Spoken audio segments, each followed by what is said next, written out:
दगड़ियों, कैसे हैं आप सब लोग। देश में नीट और नेट की परीक्षाओं में धांधली, भ्रष्टाचार, निरंकुशता, मनमानी को लेकर नौजवान बहुत विचलित स्थिति में है, बेचैन हैं और जगह जगह सड़कों पर उतरे हुए हैं। विपक्ष के रूप में कांग्रेस और कांग्रेसों की जो जिलों के संगठन हैं, वो जिस प्रकार का विरोध वो अक्सर कर सकते हैं या करते आए हैं, पुतला फूंकना, किसी चौराहे पर खड़े होकर मुंह पे काली पट्टी बांधना आदि आदि आदि, ऐसे विरोध प्रदर्शन कर ही रहे हैं। नीट और नेट को लेकर जो बड़ा विवाद अभी सामने आया है, उसके बाद नेशनल टेस्टिंग एजेंसी एनटीए को लेकर जनता का विश्वास खत्म हो चुका है। अब जनता एनटीए को किसी भी रूप में सहन नहीं करेगी, ये स्पष्ट हो चुका है। वैसे भी एनटीए का जब गठन हुआ था 2017 में, तब बहुत से सवाल उसको लेके उठे थे कि नेट के लिए या नीट के लिए जो आप ये परीक्षाएं करवा रहे हैं, उसको राष्ट्रीय स्तर पर उसकी जांच की ज़रूरत क्या है, क्योंकि डाइवर्सिटी हिंदुस्तान की जो है वो सर्वविदित है। निश्चित रूप में उत्तराखंड के नौजवान के सामने बंगाल का नौजवान खड़ा नहीं हो पाएगा और बंगाल के नौजवान के सामने उत्तराखंड का नौजवान खड़ा नहीं हो पाएगा। स्थितियाँ, परिस्थितियाँ, क्षेत्रीय सवाल बहुत से होते हैं जो क्षेत्रों के रंग ढंग में नौजवानों को बुनते हैं, गढ़ते हैं। उत्तर प्रदेश के विश्वविद्यालय, पंजाब के विश्वविद्यालय, महाराष्ट्र के विश्वविद्यालय, बंगाल के विश्वविद्यालय, केरला के विश्वविद्यालय, अलग अलग प्रांतों के अपने अपने विश्वविद्यालय हैं और उन नीट को लेकर विगत वर्ष भी बहुत सारे सवाल उठे थे। और इधर अगर हम एनटीए, नेशनल टेस्टिंग एजेंसी के गठन के बाद हुए परीक्षाओं को देखते हैं, तो हर साल कुछ ना कुछ संगीन सवाल परीक्षाओं को लेकर उठते रहे हैं। राष्ट्रीय स्तर पर वो सवाल कुछ भी होते हों, लेकिन ग्रामीण स्तर पर जाके वो सवाल संगीन भी हो जाते हैं और गंभीर भी हो जाते हैं। अब क्योंकि एनईटी एक व्यवस्था है और सरकार द्वारा बनाई गई व्यवस्था है, तो उस व्यवस्था को चुनौती खुलकर नहीं मिली थी। लेकिन इस बार क्योंकि विपक्ष में मजबूत लोग बैठे हुए हैं, एक बड़ा विपक्ष है और संगठित विपक्ष है और आक्रामक रूप से लोकसभा में पहुंचा है। और ऐसी स्थिति में पहुंचा है जब विपक्ष के पास पैसा नहीं था, संसाधन नहीं थे और चुनाव समतल मैदान पर नहीं था। जहां भारतीय जनता पार्टी के लिए मैदान सजा हुआ था, संवरा हुआ था, वहीं विपक्ष के रूप में जो लोग मौजूद थे, उनके लिए बहुत सी कठिनाइयां थीं। बहुत परेशानियों के बीच चुनाव हुए और एक मजबूत विपक्ष भारत की संसद में पहुंचा।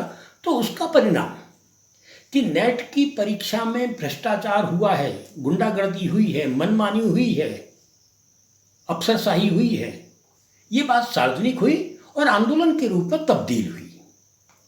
भारत का शिक्षा मंत्री आज कुछ बोलता है, कल कुछ बोला था, अब कल क्या बोलेगा, ऐसी स्थिति में आ गया।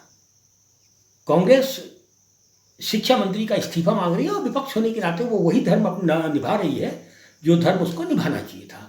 लेकिन इस पूरे प्रकरण में प्रदीप जोशी जो एनटीए के चेयरमैन हैं, एनटीए का सर्वोच्च पद के रूप में स्थापित जो व्यक्ति है वो है प्रदीप जोशी। प्रदीप जोशी को लेकर जो चीज़ें 2-4 दिन में सामने आई हैं वो चौंकाने वाली हैं। भाई, सबसे पहले नीट की परीक्षा को लेकर ज़बरदस्त सवाल उठे और उस परीक्षा को निरस्त करने की मांग पूरे देश से उठी। नीट की परीक्षा को आपने निरस्त नहीं किया, आपने स्वीकारा। अब इतने संगीन सबूत आपके सामने आए हैं उस अपराध की, जो अपराध नीट की परीक्षा के साथ साथ सरकार ने ये भी मान लिया कि नेट की परीक्षाओं में भी बड़ा भ्रष्टाचार हुआ है और उन्होंने परीक्षाओं को निरस्त कर दिया। संभव है कि नेट की परीक्षाओं को लेकर बड़ा जो भ्रष्टाचार की बात सामने आ रही है, वो विपक्ष उसमें हमलावर हो उससे पहले अपना आपका बचाव कर लिया जाए कि मुद्रा में रहा हो, या नीट के हमले को कम करने के लिए नेट को बलि का बकरा बनाया गया हो, यह भी संभव है। लेकिन 9 लाख विद्यार्थी जो नेट में बैठा था, वो अपने घर से 200 किलोमीटर, 500 किलोमीटर, 1000 किलोमीटर दूर परीक्षा देने गया था। पहले उसकी नेट की फीस 1100-1200 रुपया, उसके बाद परीक्षा केंद्र तक पहुंचना, वहाँ रात्रि विश्राम करना, परीक्षा देना, फिर लौट के घरों तक आना। मैदानी क्षेत्र में यातायात अच्छा है, हो सकता है कि रात्रि विश्राम की व्यवस्था ना रही हो, लेकिन पर्वतीय क्षेत्र में तो अगर आप हल्द्वानी गए हैं एग्जाम देने के लिए और आपका पहले ही सत्र में भी अगर एग्जाम है, तो आपको एक दिन जाने के लिए वहाँ आप पहुँचेंगे पिथौरागढ़ से, अल्मोड़ा से, बागेश्वर से। अगर आप हल्द्वानी पहुँचे हैं तो एक रात आपको हल्द्वानी रुकना पड़ेगा और दूसरे दिन भी बहुत दौड़ते भागते हाँफते फूलते ही आप अपने जनपद तक पहुँच पाएंगे। इस बात को छात्र भी जानता है जिसने परीक्षा की तैयारी की होती है। और आपने एक झटके में कहा नहीं जी हमने परीक्षा में इसलिए निरस्त कर दी क्योंकि नीट की तरह नेट में भी एनटीए द्वारा बड़ी बदमाशी की गई ऐसा प्रतीत होता है। यानी वो एनटीए जिसके चेयरमैन प्रदीप जोशी हैं, उस एनटीए द्वारा बड़ी गड़बड़ की गई ऐसी उम्मीद को लेकर आपने नेट की परीक्षाएं स्थगित कर दी। लेकिन जिस नीट की परीक्षा से मामला सामने आया, उस परीक्षा को निरस्त करने की आप साहस नहीं कर पा रहे। और यहीं पर केंद्र की सरकार और शिक्षा मंत्री पूरी तरीके से फंसे हुए दिख रहे हैं कि आखिर वो तमाम वजह क्या है कि नीट की परीक्षा में सबूत सामने है, पेपर लीक होने का सबूत सामने है, और सरकार किसी तरीके से भी उन सबूतों को दरकिनार करके इस एग्जाम को जायज ठहराने पर तुली हुई है। विपक्ष अपना काम कर रहा है। हद तो तब हो गई जब देश ने सुना कि प्रदीप जोशी जो चेयरमैन हैं टेस्टिंग एजेंसी 2017 में सामने आई थी, और सामने आने के बाद ही उस पर सवाल उठे हुए थे, और इस बार जो सवाल उठे वो सबूतों के साथ उठे।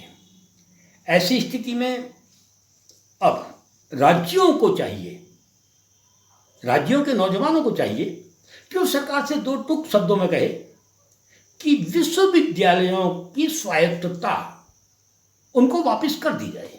अपॉइंटमेंट की स्वायत्तता, शिक्षण की स्वायत्तता। अब जबकि यूजीसी एक ग्रांट है, यूनिवर्सिटी ग्रांट कमीशन एक ग्रांट है, उसको हम प्रशासक नहीं बना सकते। और वैसे भी नीट और नेट को लेकर जो इतना हल्ला गुल्ला देश में चल रहा है, उस देश में चौंकाने वाली बात यह है कि यूजीसी का जो चेयरपर्सन है, जो बात बात पर बयानबाजी, हल्के फुल्के बयानों के लिए जिसको जाना जाता है, वो किसी भी बात पर 3-3, 4-4 दिन तक बयान दे सकता है। वो आदमी नेट और नीट की परीक्षा पर अभी तक एक शब्द नहीं बोला है।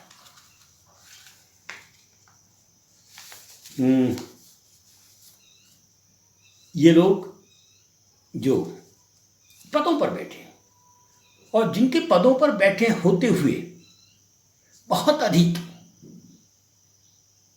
संगीन मामले सामने आ रहे हैं, अगर वो चुप हैं का मतलब वो सब कुछ जानते हैं और चाहते हैं कि चुप रहकर मामले को खत्म होने दिया जाए।